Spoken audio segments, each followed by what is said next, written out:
பிரியமானவர்களே, ஆண்டவராகிய இயேசு கிறிஸ்துவின் நாமத்தினாலே இந்த வாரமும் இந்த சாயங்கால தியானத்திற்கு நான் உங்களை அன்புடன் வரவேற்கிறேன். இன்றைக்கு நம்முடைய இந்த கொஞ்ச நேர தியானம் ஆண்டவரை நம்ம அதிகம் மதிக்கிறோமா, அவருக்கு கொடுக்க வேண்டிய கனத்தை கர்த்தருக்கு கொடுக்குறோமா, அல்லது கர்த்தரை வைக்க வேண்டிய இடத்துல ஆண்டவர் நமக்கு கொடுத்த குடும்பத்தை, அது யாராக இருந்தாலும் கணவனையோ மனைவியோ பிள்ளைகளையோ நம்ம வச்சிட்டோமா?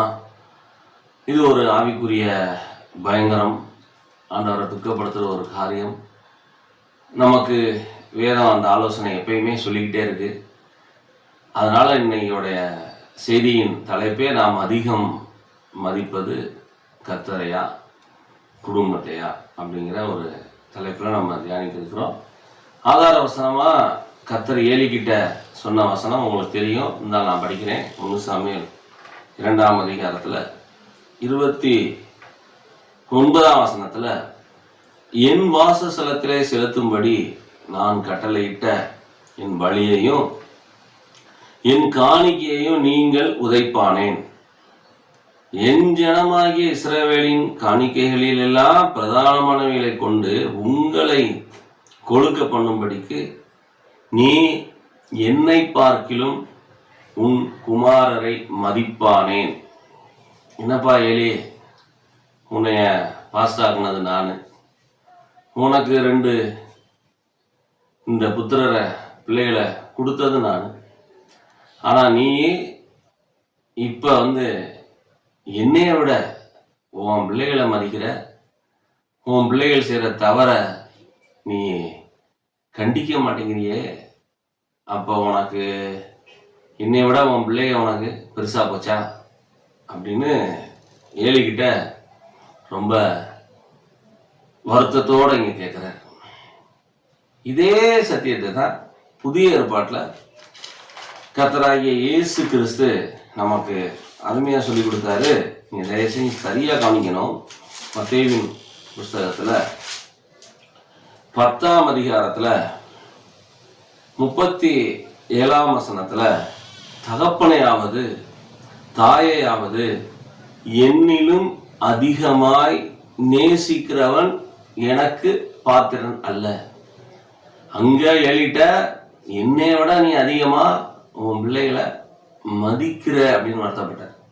இங்கே புதிய ஏற்பாட்டில் கர்த்தராகிய இயேசு கிறிஸ்து சொல்றாரு, ஆண்டவரை நேசிக்கிறத விட அதிகமா ஆண்டவர் கொடுத்த உறவுகளை, அது யாரா இருந்தாலும் சரி, அப்பா அம்மா கணவன் மனைவி மகன் மகள் பேரன் பேத்தி வரைக்கும், அவங்கள ஆண்டவரோட நம்ம அதிகமாக நேசிச்சோம்னா நம்ம அவருக்கு பாத்திரமான பிள்ளைகளாக வாழவில்லை.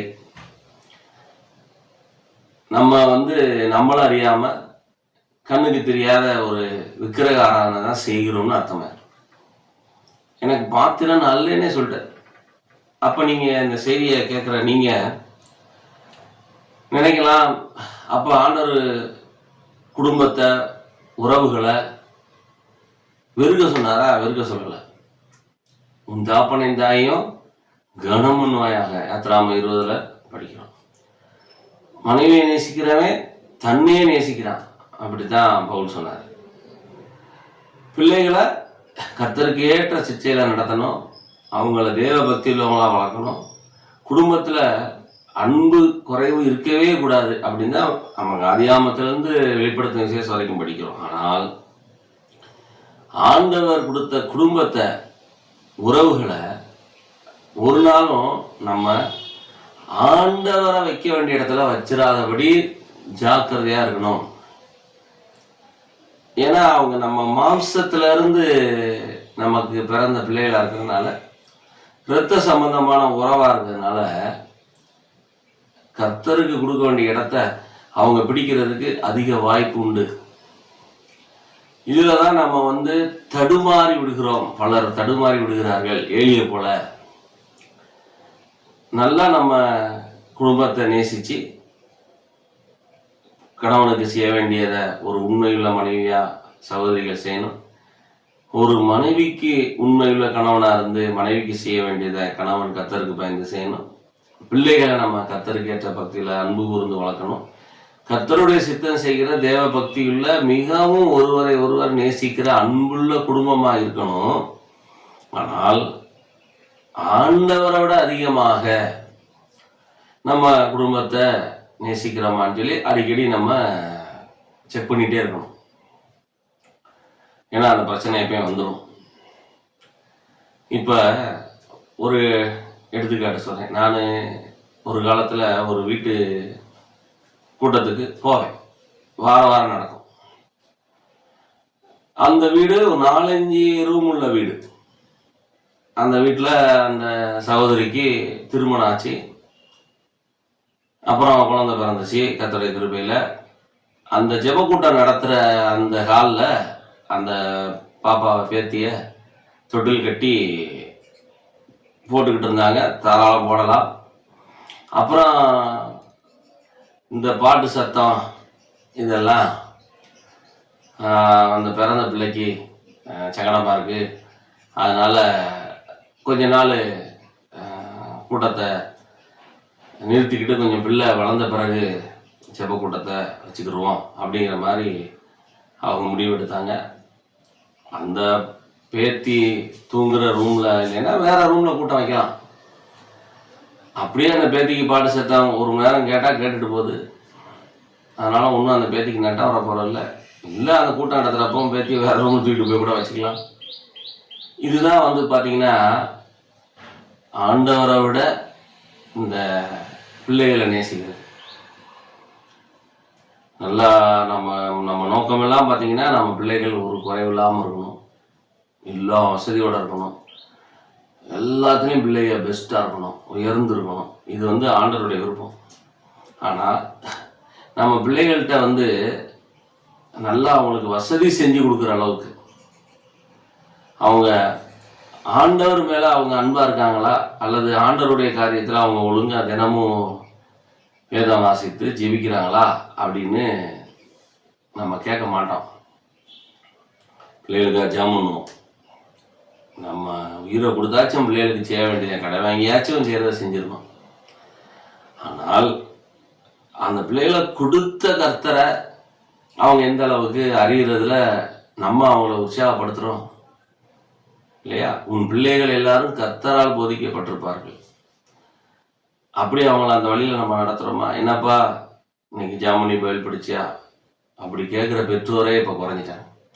மற்றதெல்லாம் கேட்பாங்க, சாப்பிட்டியா, செல்ஃபோன் என்ன, இன்னும் சொல்லிகிட்டே போகலாம். இந்த காலத்தில் என்னென்னமோ காரியங்கள் வந்துருச்சு. அங்கே போனியா, வந்தியா, அதை பார்த்தியா, இதை பார்த்தியா, அதை செஞ்சியா, நான் உன்னை படைச்ச ஆண்டவரை நீ தேடினியா, இன்னைக்கு வேலைவாசி ஜெபம் பண்ணிட்டியா அப்படின்னு நம்ம வந்து கர்த்தரை முதலிடத்துல வச்சிருந்தா நம்ம அதை கேட்போம். நம்ம வந்து கர்த்தரை வைக்க வேண்டிய இடத்துல பிள்ளைகளை வச்சிட்டோம்னா குடும்பத்தை யாரை வச்சுட்டாலும் வந்து பார்த்தீங்கன்னா வசனத்தின்படி அவங்கள பிரியப்படுத்துறதுலே நமக்கு காலமும் நேரமும் போயிடும். அங்கே தான் இந்த வசனம் வருது. ஆண்டவரை தேடுறதுக்கும் ஆண்டவருக்காக செயல்படுறதுக்கும் கர்த்தருடைய வார்த்தைக்கு கீழ்ப்படுகிறதுக்கும் சபைக்கு போகிறதுக்கோ ஊழியம் செய்கிறதுக்கோ ஆத்துமாராயம் பண்ணுறதுக்கோ காணிக்க கொடுக்குறதுக்கோ எல்லாத்துக்கும் கர்த்தருக்கு கொடுக்க வேண்டிய கணத்தை கொடுக்கறதுக்கு நம்ம குடும்பத்தை உறவுகளை நொண்டிசாக்கு சொன்னோம்னா நம்ம எந்த லிஸ்ட்டுக்கு போயிட்டோம்னா ஏழி மாதிரி ஆகிட்டோம்னு அர்த்தம். இந்த செய்தியை கேட்குற நீங்கள் எப்படி இருக்கீங்க? முதலாவது உங்கள் வாழ்க்கையில் கர்த்தர் இருக்காரா? அவருடைய ராஜ்யத்தை நீதியும் தேடுறீங்களா? கர்த்தர் தான் உங்களுக்கு ஏற்ற துணையை கொடுத்தாருன்னு நீங்கள் கர்த்தரை மகிமைப்படுத்துறீங்களா? கர்த்தர் தான் எனக்கு ஏற்ற மனைவியை கொடுத்தாரு, ஏற்ற புருஷனை கொடுத்தாரு. ஏசாயா 8:18 நீங்கள் படித்து பாருங்க. நானும் கர்த்தர் எனக்கு கொடுத்த பிள்ளைகளும் அப்படித்தான் வருது. அப்போ உங்கள் பிள்ளைகளையே நீங்கள் பார்க்கும்போது ஆண்டவரே தகுதியில்லாத எனக்கு நீங்கள் கொடுத்த பிள்ளைகள், பேரம்பேத்தியா இருந்தாலும் நீங்கள் கொடுத்த பேரம்பேத்தின்னு சொல்கிறீங்களா? அவங்கள கர்த்தருடைய வழியில் என்னாலும் நடத்துவதற்கு நீங்கள் கர்த்தரை முதல்ல வச்சா தான் அதை சொல்லவே முடியும். நீங்கள் இருதயத்தில் எந்த அளவுக்கு முதலாவது ஆண்டவரை தேடுறீங்க?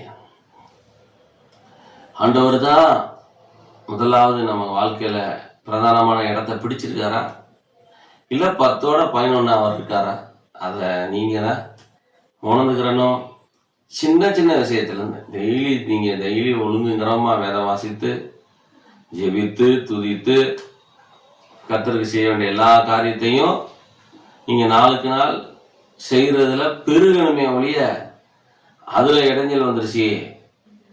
குடும்பம் பெருகிருச்சு, பிள்ளைகள் பெருகிருச்சு, வேலைகள் பெருகிருச்சு, வசதி பெருகிருச்சு, அதனால் என்னால் முந்தி மாதிரி வேதம் வாசிக்க முடியல, ஜெபிக்க முடியல, சபைக்கு நேரத்துக்கு போக முடியல, ஊழியங்களில் கலந்துக்க முடியல, ஆத்துமாதாயத்தில் நான் தீவிரமாக ஈடுபட முடியல. ஏன்னா வீட்டு வேலை அல்லது குடும்பத்துக்கு செய்ய வேண்டிய பொறுப்புகள், குடும்பத்துக்கு செய்ய வேண்டியதை ஒரு குறைவில்லாமல் நம்ம செய்யணும். நோவா செஞ்சார். ஆனால் தன் குடும்பத்துக்கு அவர் பார்த்தீங்கன்னா அவங்கள ரசிக்கிறதுக்கு வேலையை உண்டு பண்ணார். குடும்பத்தை அவர் விசாரித்தார். பைபிளில் எத்தனையோ பேர் கர்த்தரை முதலாவது வச்சு குடும்பத்தை இரண்டாவது வச்சு அவங்களுக்கு செய்ய வேண்டியதெல்லாம் ஒரு குறைவில்லாமல் செஞ்சு முன்மாதிரியாக வாழ்ந்த எத்தனையோ பேருடைய சரித்திரம் இந்த பரிசுத்த வேதாகமத்தில் இருக்கு. ஏனோக்கு தேவனோட தான் செஞ்சாரு. ஆனால் அவர் தம் பிள்ளைகளை பேரம்பேத்திகளை அவங்களுக்கு விஷயத்தில் அவர் கரெக்டாக இருந்தார். பவுல் அப்போஸ்தலன் சொன்ன மாதிரி ஒருவன் தன் சொந்த குடும்பத்தை விசாரிக்கலைன்னா சபையை நடத்துவது எப்படி? அதான் உண்மை. அன்பு கூறுறதுல எந்த குறைவும் நம்ம வைக்கக்கூடாது. ஆனால் ரொம்ப ஜாக்கிரதையாக இருக்க வேண்டிய காரியம் என்னன்னு பார்த்தீங்கன்னா, முதலாவது நம்மை படைத்தவர், நமக்கு இந்த உடம்பு தந்தவர், உயிர் தந்தவர், அதுக்கப்புறம் அவர் கொடுத்த குடும்பம். கர்த்தருக்கு பயந்து மனைவி உண்மையா இருக்கணும், கர்த்தருக்கு பயந்து கணவனுக்கு உண்மையா இருக்கணும். எல்லாத்துலேயும் கர்த்தர் நடுவில் இருக்காரா? ஒரு குடும்பத்தின் நடுவில் இருந்து அந்த குடும்பத்தை இணைக்கிறவரே கர்த்தர் தான், அவருடைய வார்த்தை தான். கர்த்தர் எனக்கு கொடுத்த கணவர், கர்த்தர் எனக்கு கொடுத்த மனைவி, கர்த்தர் எனக்கு கொடுத்த பிள்ளைகள், அப்படி இருந்தால் நம்ம கர்த்தரை முதலாவதே வச்சுருப்போம். ஆனால் கர்த்தரை விட நம்ம அதிக மதிப்பும் மரியாதையும் நம்மளுடைய குடும்பத்துக்கும் பிள்ளைகளுக்கும் உறவுகளுக்கும் கொடுக்க ஆரம்பிச்சிட்டோம்னா அது ஆண்டவரை துக்கப்படுத்துகிற, வெளியே தெரியாத ஒரு பெரிய வஞ்சகமாக இருக்கும். ரொம்ப பேர் இந்த பாவத்தில் சிக்கியிருப்பாங்க, ஆனால் வெளியே தெரியாது. ஆண்டவர் அவங்ககிட்ட கட்டாயம் பேசுவார், எலிகிட்ட பேசுன மாதிரியே பேசுவார். நீ என்னை பார்க்கிலும் உன் பிள்ளைகளை மதிக்கிறியோ அப்படின்னு கன்னத்தில் அரைஞ்ச மாதிரி கேட்பார். ஏசன் தெளிவாக சொன்னார், என்னை விட நீ அதிகமாக அன்பு கூறுறியாப்பா, அப்போ நீ எனக்கு பாத்திரம் இல்லையே, உனக்கு அதுக்கும் அவங்கள கொடுத்ததே நான் தானே அப்படி சொல்லுவார். அதனால் இந்த 2 பழைய ஏற்பாடு புதிய ஏற்பாடு வசனங்களை எலிகிட்ட சொன்னதையும் இயேசு மத்தேயு 10 சொன்னதையும் தயவுசெய்து நான் வச்சுக்கோங்க.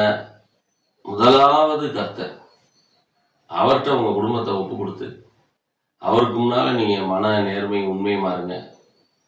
உங்களை பார்த்து உங்கள் உண்மையுள்ள தேவ பக்தியை பார்த்து உங்கள் பிள்ளைகளும் கர்த்தருக்கு பயந்தவங்களாக வந்துடுவாங்க. தலைமுறையாக நம்ம இப்படி தேவனுடைய திட்டத்தை நிறைவேற்றுவோம் இல்லையா? யாத்திராமம் 20:6 சொன்னாரே, என்னிடத்தில் அன்பு கூர்ந்து என் கற்பனையில கைகொள்கிறவர்களுக்கு 1000 தலைமுறைக்கு இறக்கம் செய்வார். அதனால ஏலி செய்த தவிர தயவுசெய்து நீங்க செஞ்சிடாதீங்க.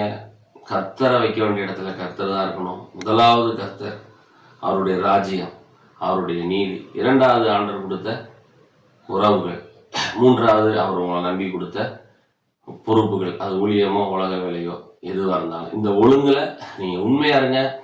கர்த்தராகிய இயேசு கிறிஸ்து தாமே உங்களை இந்த வார்த்தையின்படி அவருக்கு முதலிடம் கொடுக்குற விசுவாசிகளா ஊழியர்களா என்னாலும் காத்து நடத்துவாராக. ஆமென்.